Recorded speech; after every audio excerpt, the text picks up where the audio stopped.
Hi, this is Project 4 Prescription Pro. So in this particular video, we'll be covering one of the scenarios which we have displayed in the storyboard. In this scenario, Helen is traveling, who is the patient here, and she is already had a travel pack for 3 days. But now the trip is going on for the fourth day, and she doesn't have an extra dose for that. So she tells her daughter Sassy to retrieve some medicine for that extra day.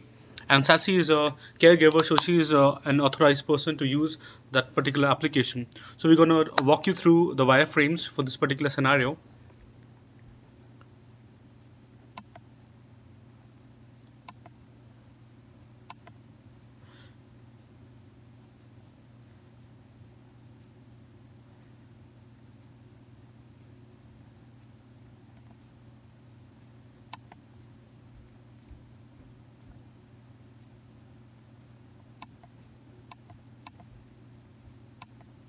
Okay, so this is the welcome screen for Prescription Pro. Okay, so in order to use this particular application that is mounted on the equipment, the user has to scan his right thumb on this particular block. Okay, so once he does that, he has to click on the OK button so that he can proceed further.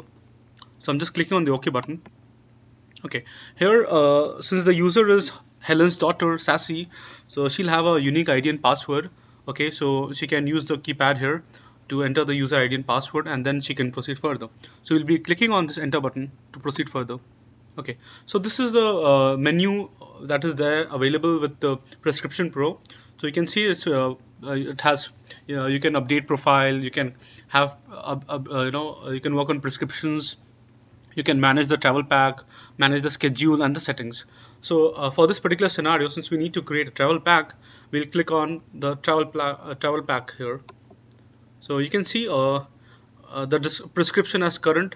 Since a user can have, a patient can have more than one prescriptions from different doctors. So right now the set prescription is for current. The user can select different prescriptions from this particular drop down. The number of day of the request is 1, so you can see that we have selected 1 as the frequency, the number of days. And date from and date to, this is very important because these are required for the patient, because she is already taking the dose, so that has to be updated in the inventory. And there are two checkboxes for updating the schedule and setting of the alarm for this period. So this happens when you're taking a dose off from that particular equipment. What happens is the schedule has to be updated, because it will reflect in your schedule that the dose was taken out already. And setting of the alarm means that once you're gone, you don't require that alarm to be ringing. So you have the option to set off that alarm. Okay, so this is the details you require for preparing a travel pack. Okay, so once you prepare the descriptions details, you can save it. Now your travel pack is ready. Okay, so the machine is ready to dispense it. So once you click on the OK button, the machine will dispense the travel pack in the collector bin. So once it's done, then the user can collect the medicines from the collector bin. So after you have created the travel pack, the user returns to the main menu and he can exit from the application by clicking on the exit button. So he's back to the welcome button. So that's it.